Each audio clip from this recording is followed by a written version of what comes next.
नमस्ते, सुप्रभातम। आज हिंदी विषय में बाल महाभारत कथा का हम अध्ययन करेंगे। हमने बाल महाभारत कथा में 3 चैप्टर तक अभ्यास किया, अम्बा और भीष्म तक। अभी तक हमने पहले चैप्टर में महाभारत कथा यानी महाभारत कथा किसने लिखी, कैसे लिखी, क्यों लिखी, वो सब देखा। उसके बाद देवव्रत यानी भीष्म का जन्म कैसे हुआ। हमको पता है कि शांतनु नाम का राजा था, उसकी पहली पत्नी थी गंगा। ये गंगा और शांतनु का पुत्र हुआ देवव्रत। तो देवव्रत था तो उसका भीष्म नाम कैसे पड़ा, वो सब हमने अध्ययन किया। उसके बाद भीष्म प्रतिज्ञा, उसमें हमने देखा कि शांतनु थे तो उसका मन एक मल्लाहों के सरदार की पुत्री थी सत्यवती। तो सत्यवती के ऊपर उसका मन आ गया। तो सत्यवती और शांतनु के विवाह के लिए भीष्म ने कैसी भीष्म प्रतिज्ञा ली। उसके सत्यवती के पिता के पास पिता की शर्त के अनुसार उसने आजीवन ब्रह्मचर्य और राजा नहीं बनने की प्रतिज्ञा ली और सत्यवती और शांतनु का विवाह हुआ। तो वैसे सत्यवती और शांतनु के विवाह के बाद उसके 2 पुत्र हुए, चित्रांगद और विचित्रवीर्य। लेकिन चित्रांगद थे वो गांधर्व के साथ युद्ध में उसका मृत्यु हो गया।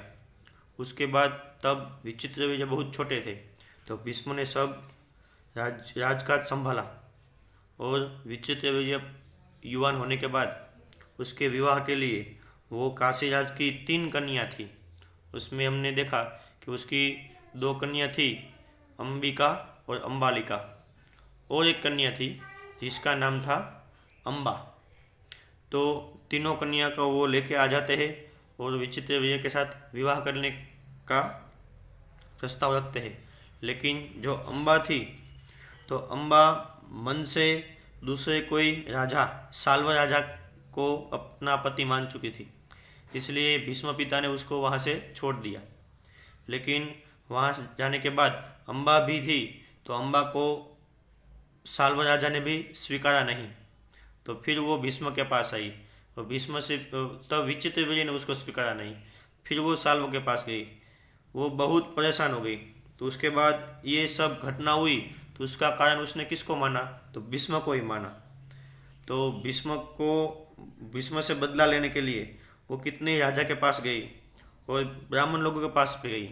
वो अंत में परशुराम के पास भी गई और उसको भी उसने प्रार्थना की कि आप भीष्म को युद्ध में आप उसका वध करो। लेकिन परशुराम भी भीष्म के साथ युद्ध में हार गए। तब अंत में अम्बा ने तपस्या की और तपस्या करने के बाद उसने स्त्री का रूप छोड़कर वो पुरुष बन गई और अपना नाम उसने रख दिया शिखंडी।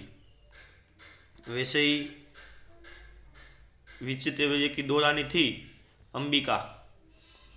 तो अंबिका थी तो अंबिका का पुत्र हुआ धृतराष्ट्र और धृतराष्ट्र के पुत्र हुए कौरव। वैसे विचित्रवीर्य और अंबालिका थी, उसके पुत्र थे, उसका पुत्र था पांडु और पांडु के पुत्र बने पांडव, जो 5 हुए। तो वैसे ये सब महाभारत के जो पात्र है उसका ये जन्म सबका कैसे हुआ, कौन कैसे पुत्र है, वो हमने अभ्यास किया। तो आज हम आगे बढ़ेंगे। तो आज का हमारा चैप्टर है विदुर।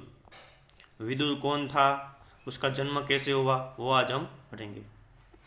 हमने देखा कि विचित्रवीर्य की 2 रानी थी, अम्बा और अंबालिका। तो अंबालिका की दासी थी, तो दासी के कोख से धर्मदेव नाम का एक पुत्र का जन्म हुआ, जो बाद में विदुर नाम से जाना जाने लगा, प्रख्यात हो गया। विदुर थे वो बचपन से ही धर्मशास्त्र और राजनीति में कुशल थे। तो भीष्म पितामह के ध्यान में वो आ गया। तो भीष्म पितामह ने युवावस्था में ही उसको विवेक और ज्ञान से वो प्रभावित होकर उसको धृतराष्ट्र के प्रधानमंत्री बना दिया, यानी विदुर धृतराष्ट्र के प्रधानमंत्री बन गए। अब जिस समय धृतराष्ट्र ने दुर्योधन को जुआ खेलने की अनुमति दी, उस समय विदुर ने धृतराष्ट्र से बहुत आग्रहपूर्वक निवेदन किया कि आप ये ठीक नहीं कर रहे हैं, क्योंकि ये जुआ का खेल है, वो अपने ही बेटों में आपस में वैरभाव पैदा करता है। तो विदुर ने इसको रोकने का बहुत प्रयत्न किया, लेकिन